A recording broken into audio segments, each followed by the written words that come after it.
وليس صحراوي. دخلوا تضامنا مع هؤلاء الطلبه، وهنا ملي كنلبسوا مبدئيتهم وتقدميتهم كيجي النظام القائم او اجهزه الاستخبارات، النظام القائم في المغرب وكيفبرك واحد المؤامره وكيوضعهم في الفخ وكينسب لهم مجموعه من التهم، تهم القتل، تهم التجمهر، تهم التسلح، الارهاب. والدليل على انهم الطلبه ابرياء هو دخولهم 4 مرات اضراب الطعام سنه واحده، اكثر من ذلك ثلث السنه وهم داخلين في اضراب الطعام، وهنا ملي كنلبسوا البراءه ديالهم اكثر من ذلك.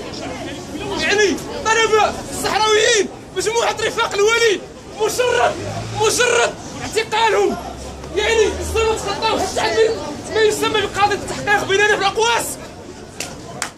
قامت الاعلام المغربي ونسب لهم تهم، حتى مزال مزال ما تقدموا عند قاضي التحقيق، مزال ما تصنت لهم، مزال ما سمعهم. قام الاعلام المغربي تدخل ونسب لهم ديك التهم، وكينسب لهم مجموعه من الفصليين.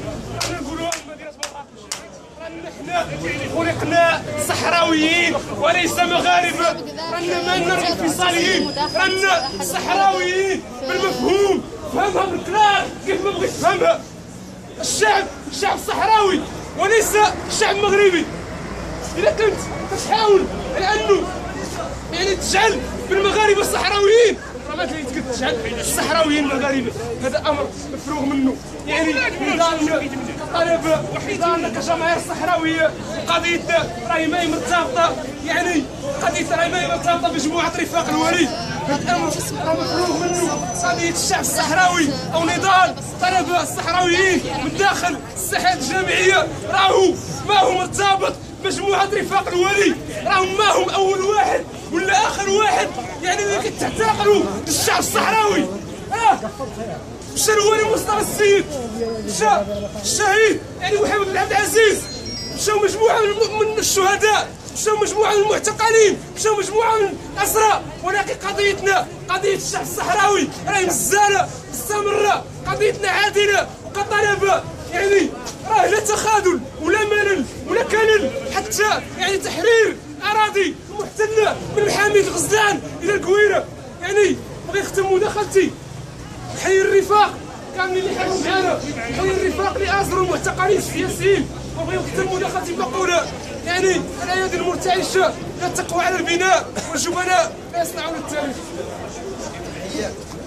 الرفيق نقطة نبغي نشيروا لها على أن اعتقال هذا الرفاق، اعتقال هذا المعتقلين السياسيين ما هو اعتقال لأشخاص معينين وفقط، وإنما هو راه اعتقال الفكرة، اعتقال توجه سياسي، اعتقال تصور وطني قائم ومنسجم مع الخط التحرري للجبهة الشعبية لتحرير الساقة الحمراء والدافئ. اعتقالهم هو محاولة لاجتثاث صوت الصحراوي المناضل، الصوت الصحراوي الثوري من داخل الساحة الجمعية المغربية، هو محاولة اجتثاث النضال وكذلك الكيان الصحراوي من داخل الأراضي المغربية.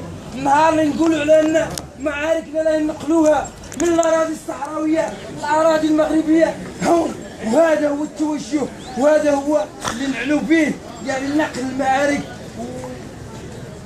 المعارك الأراضي المغربية، نقلوها للمواقع الجامعية، نقلوها للمحاكمات المعتقلين السياسيين بمراكش وبسنة المغربية.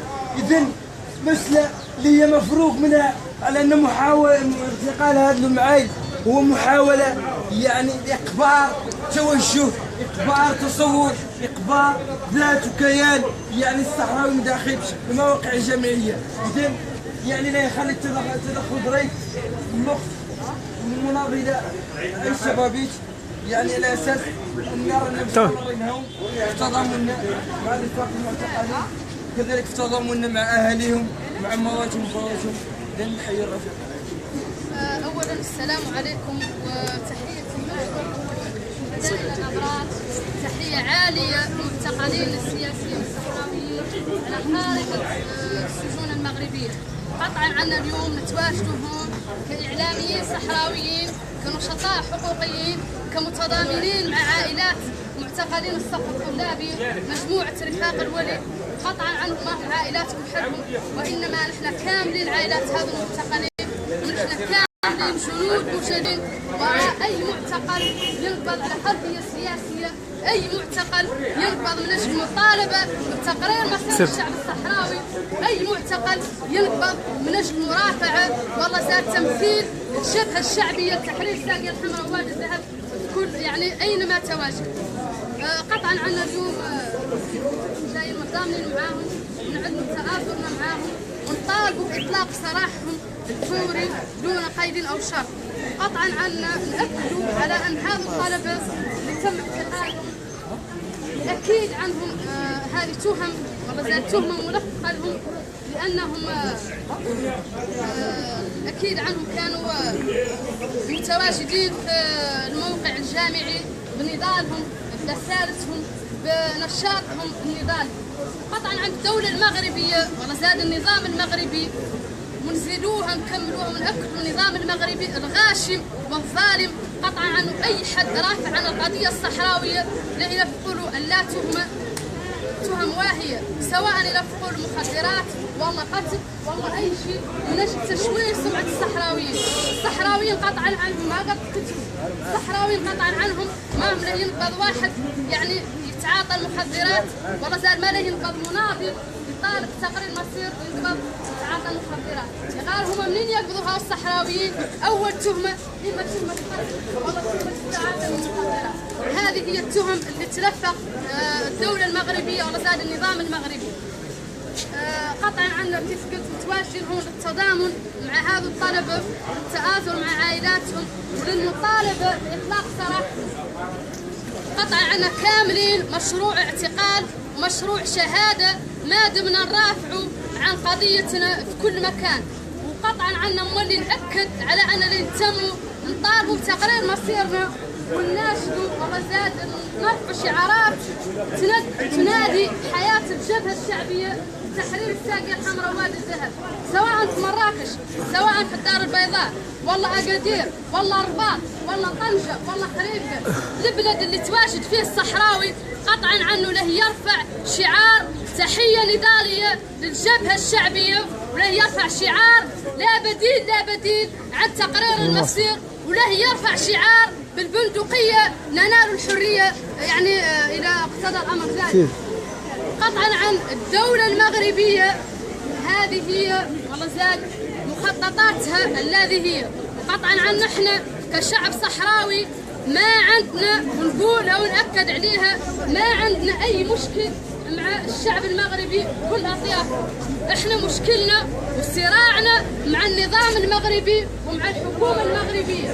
نظامنا زاد صراعنا صراع تاريخي نطالبوا باستقلالنا. قطعا عن الجميع يقعدوا المغاربة ما يعرفوا عن احنا المغرب احتلنا 75 ولهذا من 75 ونحن نعانوا ويلات تحت الاحتلال المغربي. يا غير هذا ما هو مخسر علينا شيء ولا يهتموا لا نطالبوا حقوقنا واللي هي اولها الاستقلال ونيل الحريه. هذا قطعا عنا سواء تم اعتقالنا خالقين الناس اللي تبقى ورانا في الضرب تم اعتقال هؤلاء الطلبه قطعا عنا احنا نمسكوهم باقيين وراهم ولين نطالبوا باطلاق سراحهم وبنفس الوقت نطالبوا بتقرير مصير الاستقلال. منين تم اعتقالنا احنا قطعا عن خالقه اجيال ورانا وصارين نستشهدوا خالقه اجيال ورانا نطالب بنفس المطلب الين ينعم الشعب الصحراوي حريته واستقلاله وترتفع والله زاد يرتفع علم الجمهورية العربية الصحراوية الديمقراطية على كامل ربوع الوطن الصحراوي. وهذا ونحيي كل المتضامنين وما نحتاج نشكرهم لأنه هذا واجب وطني وتحية عالية.